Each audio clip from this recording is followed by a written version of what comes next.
Sir, இந்த சௌமியா அன்புமணி காலையிலிருந்து தொடர்ந்து முன்னிலை பின்னடைவு முன்னிலை பின்னிலை என்று இப்பொழுது பின்னடைவு சந்தித்திருக்கிறார். இந்த தருமபுரி தொகுதியில் மட்டும் அத்தகைய ஒரு நிலவரம் ஏற்படுவதற்கு என்ன காரணம் என்பதையும் திருவாரூர் காந்தி சார் அவர்களுக்கு தெரியும் நினைக்கிறேன். நீங்க சொல்லுங்க சார். அதாவது நான் அவங்களோட நீண்ட காலம் பணியாற்றியவன். எனக்கு தருமபுரியில இருக்கிற அத்தனை சட்டமன்றமும் நன்கு அறிந்தவன், பணியாற்றியவன். அதனால எனக்கு தருமபுரியை பத்தி நல்லா தெரியும். என்னன்னா, நான் பல விவாதங்களையும் சொல்லியிருக்கேன், பல பேட்டியிலையும் நான் சொல்லியிருக்கேன். தருமபுரி மட்டும்தான் தமிழகத்தில் இருக்கிற எல்லா பாராளுமன்றத்தை விட அங்க இருக்கிற வன்னிய மக்கள் 4 லட்சம் பேருக்கு மேல் பெங்களூர், ஓசூர், அந்த மாதிரி வெளி மாவட்டங்கள், வெளி மாநிலங்களில் பணிபுரிந்து கொண்டிருக்கிறார்கள். ஏனென்றால் ஒரு பெரிய பின்தங்கிய மாவட்டம் அது. அதனால அங்கிருந்து தன்னுடைய வியாபாரத்திற்காகவும் தன்னுடைய தொழிலுக்காகவும் 4 லட்சம் அங்க வன்னிய மக்கள் வேறு மாநிலங்களிலும் வேறு மாவட்டங்களிலும் இருக்கிறார்கள், பணிபுரிந்து கொண்டிருக்கிறார்கள். ஆனால் அவர்களுக்கு ஓட்டு தன்னுடைய சொந்த தொகுதியிலே இருக்கும். ஆனா இவர்கள் வன்னியர்களுக்கு செய்கின்ற துரோகங்கள், அவர்களுக்கு செய்கிறேன் என்று சொல்லி வெற்றி பெற்ற செய்திகள், இதையெல்லாம் எதையுமே செய்தது கிடையாது அவர்கள். ஆனால் இது தமிழகத்தில் இருக்கிற எல்லா வன்னிய மக்களுக்கும் தெரிந்ததனால்தான் எல்லா தொகுதியிலையும் அவர்கள் தோல்வி முகத்திலே வந்து கொண்டிருக்கிறார்கள். இந்த 4 பேர்களும் இங்க தமிழகத்தில் நடக்கின்ற நிகழ்வுகள் தெரியாது, வெளிமாநிலத்தில் இருப்பார்கள். அவர்கள் எலெக்ஷன் நேரத்துல தேர்தல் திருவிழா மாதிரி அங்க வருவாங்க. சரி, ஏதோ நம்மளுடைய இனத்துக்கு பாடுபடுறாங்கன்னு நினைச்சிட்டு ஓட்டு போடுவாங்க. இப்படிதான் பாமக அங்க தொடர்ச்சியாக வெற்றி பெற்றது. இதுதான் உண்மை கள நிலவரம். ஆனால் அதை கூட இன்றைக்கு இன்னைக்கு இருக்கிற மீடியாக்கள், இன்னைக்கு இருக்கிற நம்மளுடைய தொழில்நுட்ப வளர்ச்சினால் அதை கூட அங்க இருக்கிற மக்கள் தெரிந்து கொண்டு இருக்கிறார்கள் என்றுதான் நான் நினைக்கிறேன்.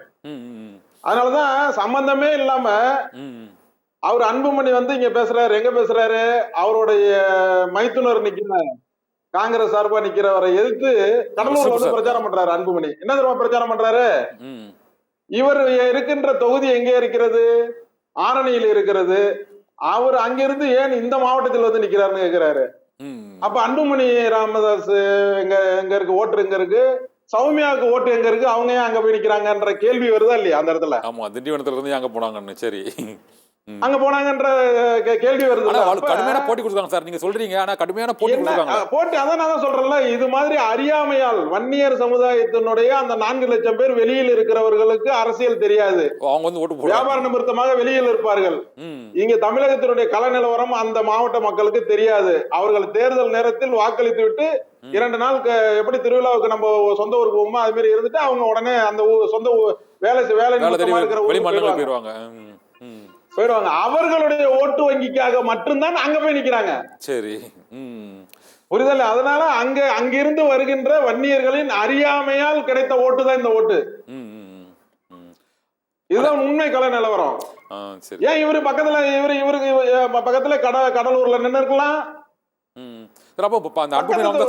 நடந்து போற தூரத்துல இருக்கிற ஊரு உங்க தொகுதியில இருந்து. சரி, ஆரணியில நின்று இருக்கலாம். சரிப்பா, ஏன் நிக்கல நீங்க? இங்க இருந்து போய் 350 கிலோமீட்டருக்கு அந்தாண்ட போய் நிக்கிறீங்க. ஏனென்றால் அங்கதான் அறியாமையினுடைய வன்னியர்களுடைய ஓட்டு வங்கி இருக்கு. அங்க போய் நம்ம அப்படியே பிடிச்சிடலாம். ஏன் அங்க இருக்கிற வன்னியர் ஏற்கனவே ஒருத்தர் கேண்டிடேட்டா போட்டீங்கல்ல, ஒரு வேட்பாளர் அறிவிச்சீங்கல்ல, அந்த வேட்பாளருக்கு என்ன குறை, எதுக்கு நீங்க உடனே மாத்துறீங்க? அப்ப வன்னியர்களுடைய சமுதாயத்துக்காக பாடுபடுற, ஓபிசி மக்களுக்காக பாடுபடுற, தமிழக மக்களுக்காக பாடுபடுறன்னு சொல்லிட்டு வந்த நீங்க நீங்க எம்பி ஆகணும், உங்க ஒய்ஃப் எம்பி ஆகணும், உங்க அப்பா தலைவரா இருக்கணும்,